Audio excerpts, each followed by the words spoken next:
Thanks for joining us here on Indivisible. I'm your host, John Stubbins, and we are thrilled to have you with us, America.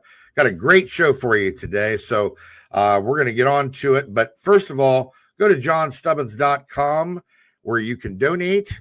You can get involved with our projects, our documentaries, one of which is American Anarchy, which goes over the entire Russia hoax dating to today.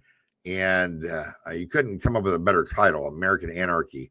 If you want to invest, you can also invest. Just send me an email. Again, go to johnstubbins.com where you can do that. You can also try our brand new coffee line, Pledge of Allegiance coffee line, where you can get amazing coffee. We choose only the best top crop beans in all of the world.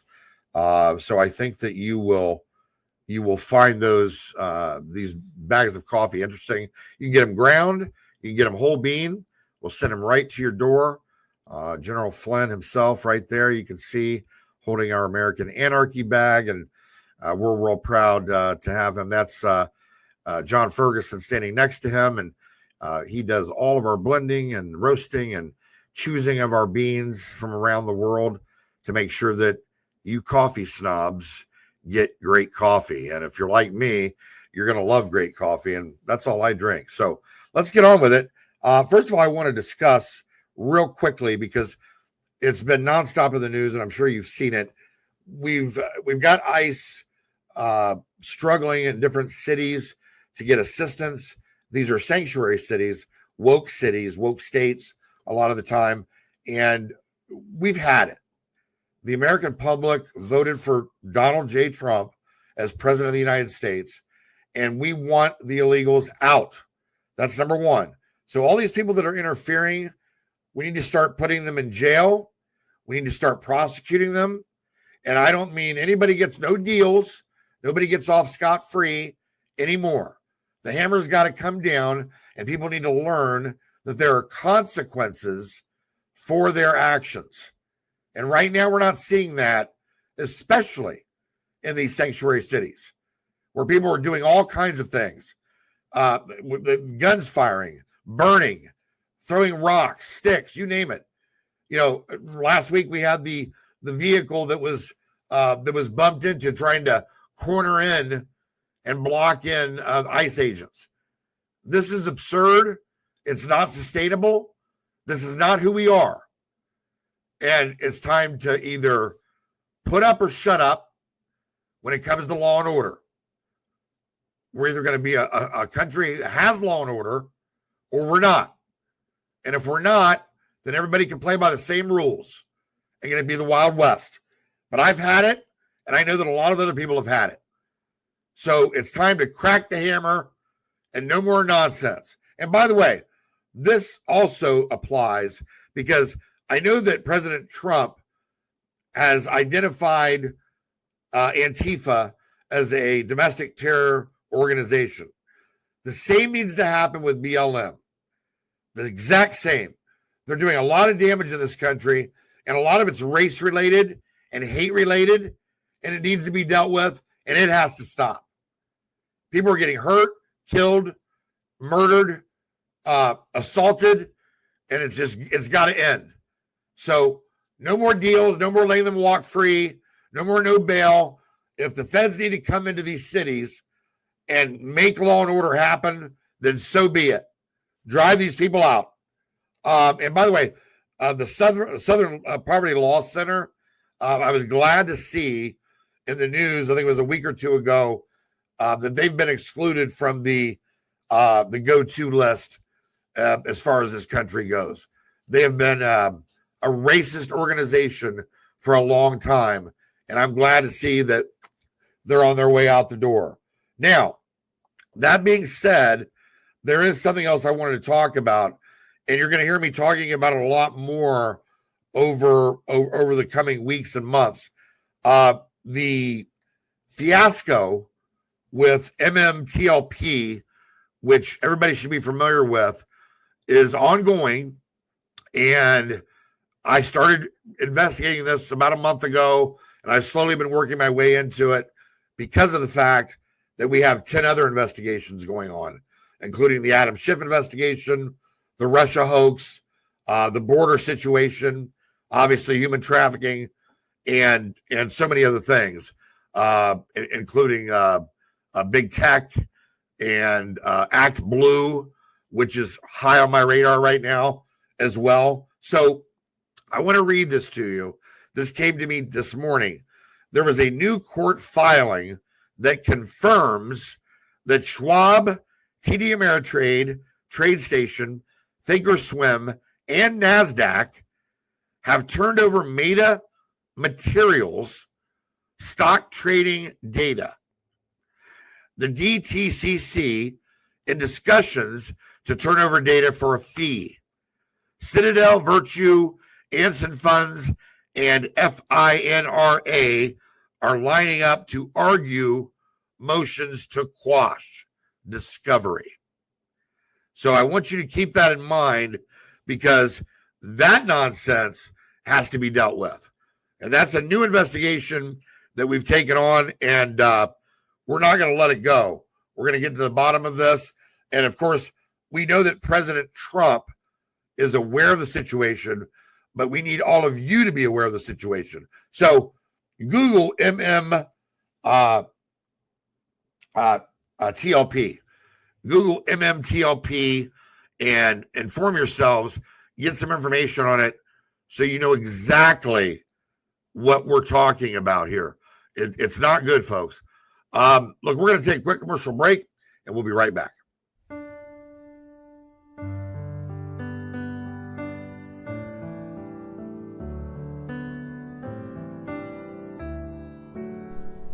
Here's to the overlooked, the overworked, the underappreciated. Here's to the fighters to preserve our freedom, our liberty, our rights, our faith. Here's to the workers, the farmers, the first responders, and those who serve so bravely in our military. Here's to Americans who proudly hold tight to our values: God, privacy, freedom of speech, life and liberty. Here's to the patriots who love this country and everything it stands for, who should never be canceled for believing in America and the blessings of liberty. Finally, there's a bank for you, Old Glory Bank, named after the flag that represents the fabric of this great country and the people of Old Glory Nation, the engine of America.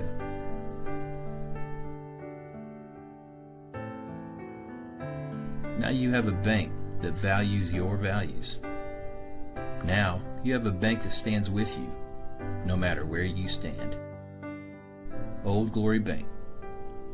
We stand with you. Member FDIC. Equal housing lender. We've got a great show today. I've got an amazing guest. And before we get into this, I want to read an excerpt from his book. Let me just start here. Frank Meyer devised the blueprint for American conservatism, fusionism, championed by Barry Goldwater, Ronald Reagan, and so many to this day. Yet long before and far away, communists in London chanted, "Free Frank Meyer," to block the deportation of a comrade who was their cause célèbre. Those fervent Marxists could never have predicted that their hero would one day provide the intellectual energy necessary to propel conservatives to political power. The man who invented conservatism unveils one of the 20th century's great untold stories. A communist who turned conservative, an anti-war activist turned soldier, and a free love enthusiast turned family man, whose big idea captured the American right. This intellectual migration coincided with the clandestine affair inside 10 Downing Street. Service as a lieutenant to the man who later constructed the Berlin Wall, and neighborly chats with the pop star and poet celebrity next door. Present at the creation of National Review, Meyer helped launch Joan Didion's writing career. From H.G. Wells to Henry Kissinger to Milton Friedman, he rubbed shoulders with everyone who mattered. Having discovered Meyer's previously unexamined correspondence in an old soda warehouse, Daniel J. Flynn documents this saga in The Man Who Invented Conservatism, exposing the rivalries, jealousies, friendships, and fights that shaped the movement and what it means to be a conservative today. And I wanted to read that because I thought that that was so important to tell you. And I'm about 3/4 of the way done with this amazing book. And I got to tell you, folks, it's just incredible. Make sure that you go out and buy this book. And I'm going to be scrolling at the bottom of the screen so that you can go and check out Daniel J. Flynn. He works as a senior editor at the American Spectator. I want to bring onto the show now Daniel J. Flynn, who's an author, senior editor, as I said, at the American Spectator, visiting fellow at the Hoover Institution. He's authored 7 other books, including Blue Collar Intellectuals, When the Enlightened and the Everyman Elevated America, Conservative History of the American Left, Cult City on Jim Jones, Harvey Milk, and 10 Days That Shook San Francisco. How you doing, Daniel? Outstanding. Thank you for having me. Well, we're thrilled to have you. And look, I got to tell you, I've been so intrigued while reading this book. The deeper I get into it, the more I'm into it. I wish I had the ability and the time to be able to sit down and read it all the way through, but I just can't get it done. And so I'm getting it done piece by piece. Well, it's a big book. It is a big book, but it's great. And kudos to you for writing it. I think it's an amazing piece. The last book author that I had on that really moved me with his book was my friend James Rosen, White House chief correspondent for Newsmax, on his Anton Scalia book, which, by the way, he's working on part 2 of that book as we speak, but another fantastic book. So first of all, what made you write the book? Well, there's a lot of people that like to write books about figures that have many books written about them, like Adolf Hitler or Winston Churchill or Abraham Lincoln or Julius Caesar. I would rather write a book about someone where there's not a lot written about, someone that we should know about but don't. And I think Frank Meyer fits into that category. When he was on with Mike Wallace in 1961, Wallace said, I would venture to guess that maybe 1 in 1,000 of my viewers knows who you are, but I'm told that William F. Buckley hangs on your editorial advice and Barry Goldwater solicits you for political advice. Tell me, who is Frank Meyer? I think if 1 of 1,000 of Mike Wallace's viewers knew who Frank Meyer was in 1961, the situation is probably a little bit more desperate now. Maybe it's like 1 in 10,000. But I think for anyone who does pick up the book, they realize very quickly why it is they should know about Frank Meyer, and also why it is that we don't know about Frank Meyer. Because on the left, there was a concerted effort amongst the communists to bury his history. We know this because their phones were tapped. We had British intelligence listening in on their conversations. And when Frank Meyer turned on the communists, here they were saying, what are we going to do about our history? And they are caught dead to rights saying, well, we need to rewrite the history. We need to rewrite the history of the students' movement. What they meant by that was Frank was the Johnny Appleseed of communism in Great Britain. That all went down. It all got thrown down the memory hole. And on the conservative side of things, unfortunately, Frank's papers were lost in a warehouse for many years. And it took me several years, but I found them. And so on the one side, on the liberal side, the left-wing side, they actively suppressed, they actively censored his history. On the conservative side, it was more like neglect. And it took me a few years, but finally I found this treasure trove in Altoona, Pennsylvania, which is about a 250,000 documents, Frank Meyer's life papers. And it really tells an extraordinary story. Yeah, what's interesting to me is I love the Johnny Appleseed comparison, by the way. Great comparison. Gosh, I remember when I was a kid, we used to watch Johnny Appleseed, the Disney version of the cartoon in school, right? And it was so good. It taught so many kids just wonderful stories back then. Disney has ruined that, haven't they? This reads to me, and it's probably one of the reasons I'm so intrigued by it, is number one, I'm a World War II aficionado. I study World War II history like crazy, and I can't get enough of it because of so many of the mistakes that we're repeating, right? The tendency of history repeating itself. And we see a lot of that in some of the references made in your book. Almost reads, you kind of referred to it, similar to a spy novel, Well, parts of it are that. I mean, Frank wasn't himself a spy, but he was in the above ground party.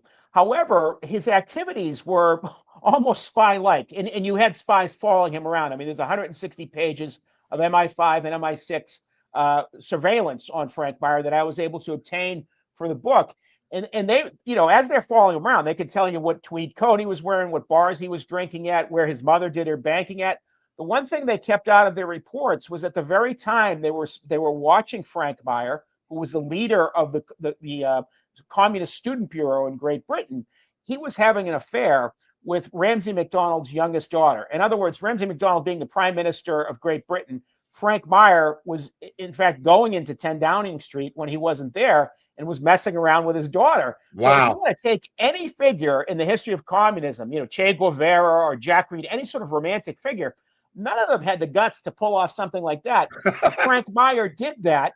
And as he was doing it, probably what would surprise you or your viewers, that there were deportation proceedings taken up against him, and very quickly he was deported from the country. I have a letter from Sheila MacDonald, the Prime Minister's daughter, saying, "Listen, is there anything I can do, Frank?" And I'm sitting there reading it, laughing, saying, there's certainly nothing she could do. In fact, what she did probably helped get him deported from Great Britain. Well, folks, again, the book by Daniel J. Flynn, The Man Who Invented Conservatism, The Unlikely Life of Frank S. Meyer. I find it so fascinating. How old was Frank when he died, He was 62, and he was someone, what he was associated with his whole life. Two things. One was the telephone. He had telephone bills that went up to about a quarter of his income because he was calling everyone. The other thing was the lit cigarette. Frank, like a lot of guys in those days, was a chain smoker. And some of these guys were really living kind of madmen existences. Sure, yeah. And that was back in the days before they started contaminating the cigarettes. So my guy on that have to be Humphrey Bogart. Yeah, and I guess Humphrey Bogart probably smoked a few more because I think he sure died did. 70, something like that. Yeah, no, there's a rich history there. It's I find it fascinating, and it is a big book. Look, there's no doubt about it, but it's a great read, and it reads smooth and easy. And before you know it, you're done with half the book. When I first started, I got through probably a quarter of it, and then the next time I sat down, probably about half of a quarter, and then the third time I got through almost half. So it's definitely a phenomenal book, and like I said, it's people like you that write these guys. And by the way, and I was just looking over some of the books that you've written. I haven't read Cult City on Jim Jones, but I'm sure that's got to be fascinating as well. Jim Jones, that guy, wow, Well, it's funny, Jim Jones had a cult, and in a big way, Frank Meyer belonged to a political cult, which was the Communist Party. And it wasn't until, you bring up World War II earlier, it wasn't until he became a soldier and started training. He started meeting the plumbers and bricklayers and industrial workers, and he thought, these were not the proletariat that Marx had described. He started to have second thoughts. That culminates with him leaving the Communist Party in 1945, And he testifies that the longest, most expensive trial in U.S. history at that point, which is the Smith Act trial in 1949, sends his former comrades to jail, including people like Gus Hall and Eugene Dennis, the leaders of the Communist Party. And at that point, he felt like he was a marked man, got a firearm, started staying up all night, which is sort of the third thing a lot of people remember about Frank Meyer, is he kept these eccentric hours. He stayed up all night. And that started because I think, he had a legitimate fear of whether the communists might have some retribution towards him. Well, of course. Who wouldn't? You'd be looking over your shoulder all the time, right? I mean, hey, you're burning the candle at both ends at that point, aren't you? Yes, yes, you are. And in Woodstock, of course, even before it had all the connotations. I mean, this is a very left-wing place. There are active communists up there, and so Frank sort of had to start anew up there. And the way he did it, like I said, is with the telephone. Wow, folks! Like I said, this is an amazing read. You definitely want to get it, and we're going to take a quick commercial break, and we'll be right back with an amazing author. Daniel J. Flynn. Hunter Nation is the ultimate we the people in the conservation community, holding our elected employees accountable to the hunting, fishing, trapping, freedom lifestyle that has brought wildlife back to the healthiest and most thriving condition in our lifetime. HunterNation.org is the epicenter for freedom and wildlife conservation in America. I am Hunter Nation. He was a victim of the unlawful crime. If you don't trust them, you think they'll leave? Greatest civil rights violations in American history. Their investigation. A window into the Trump campaign. Unfortunately, it can happen to anyone.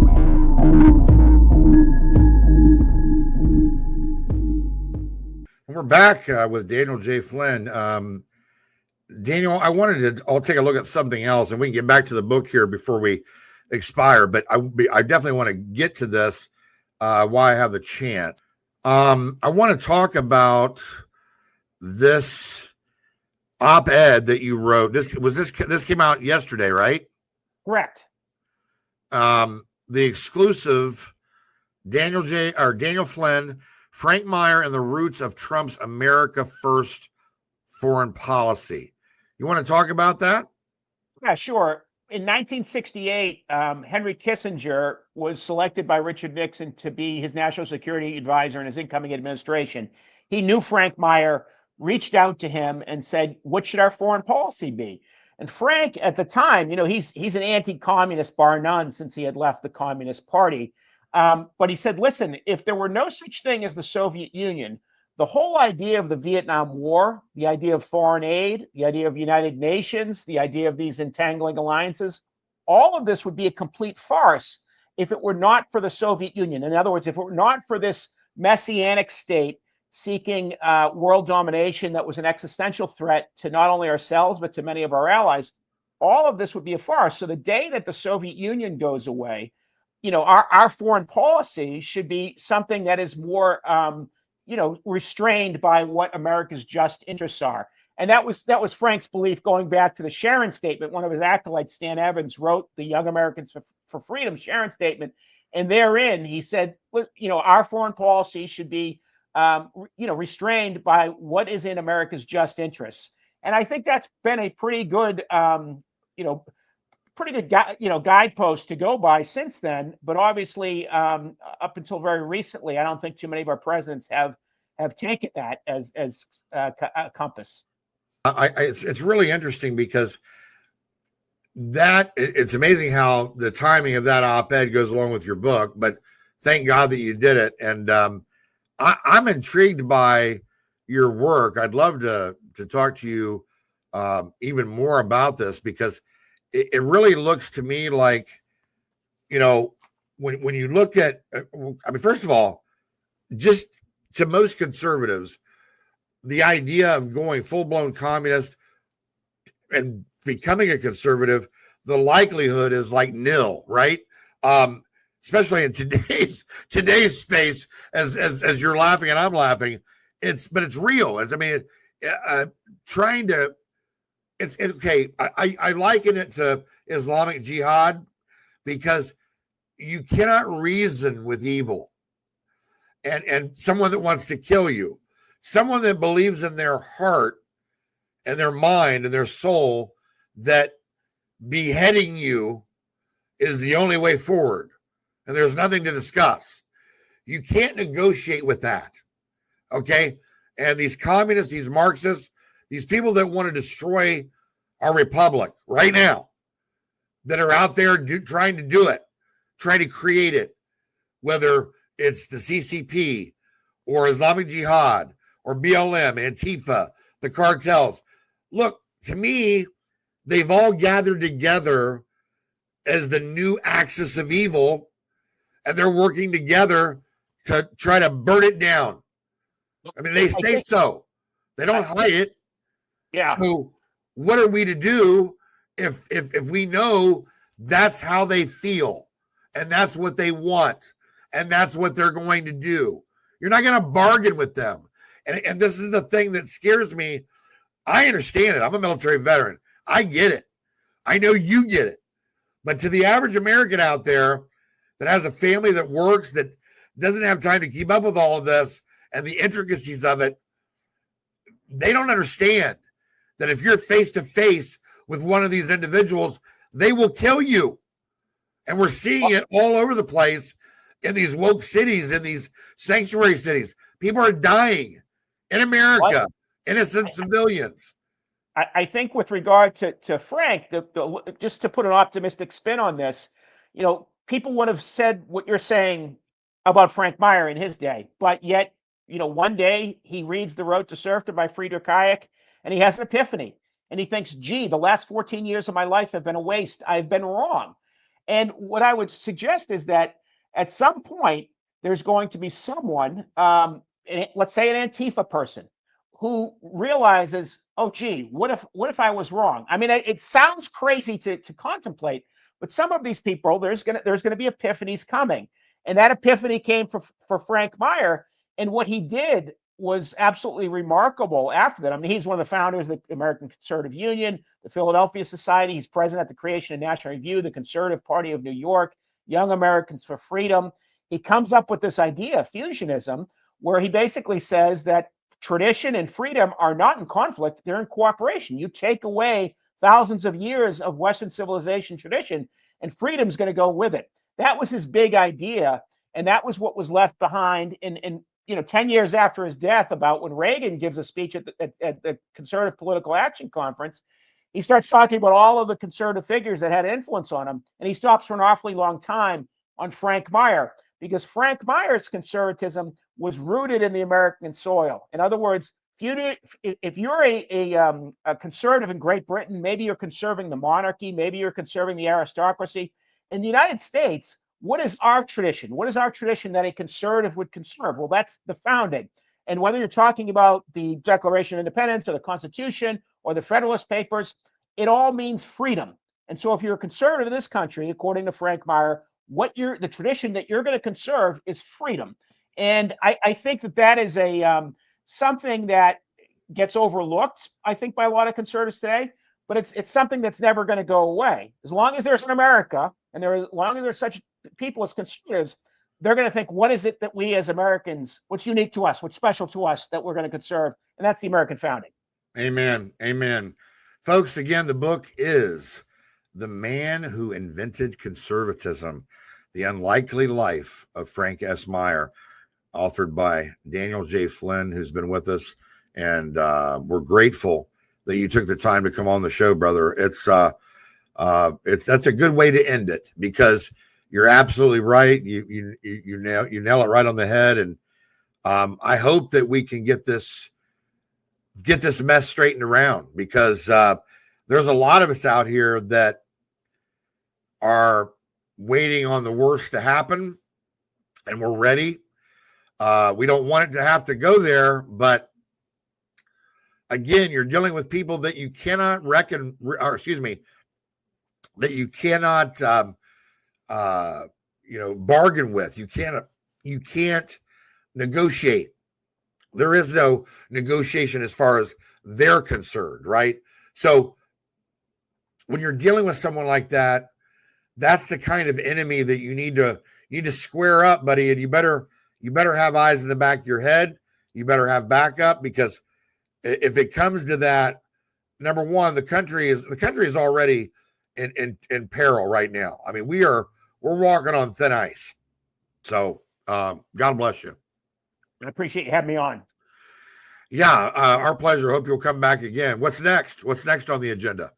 Well, I'm going to be promoting this book for a while, but I have a number of speeches and a number of articles. I have an article out today in the New York Post about Meyer's correspondence with Steve Allen. Steve Allen was the original host of The Tonight Show. Yes. The father of late night television. And instead of being like Jimmy Kimmel, Steve Allen, who was a man of the left, went to Bill Buckley, went to Frank Meyer, went to Barry Goldwater and said, listen, how are we going to, take care of these extremists on both ends and get them to be more responsible. In other words, he wanted to work with them. He didn't do what Jimmy Kimmel did. And the whole point of the article is that Kimmel, both in terms of comedy, but also in terms of his political activism, would have a lot to learn from a guy like Steve Allen. Amen to that. Amen to that. God bless you, Daniel. What a great show. We're going to take a quick commercial break. We'll be right back. Big news, America. Mike is bringing back the pillow offer for just $29.98. They're the softest pillows. They don't go flat. Wash them and dry them as many times as you like, and they still keep their shape. And they're made in America. Mike is offering his premium My Pillows at his lowest price ever. Queen size for $29.98, regularly $69.98. That's a $40 savings. And king size, only $5 more.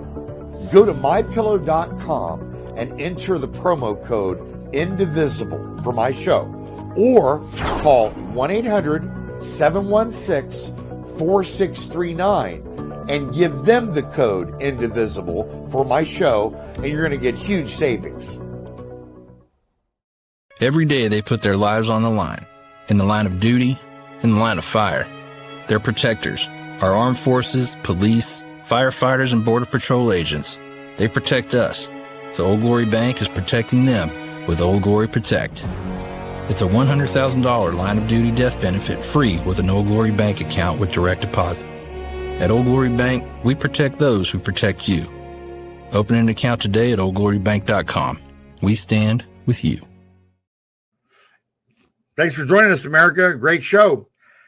Hug your loved ones tonight. Let them know how much you love them and how much you care.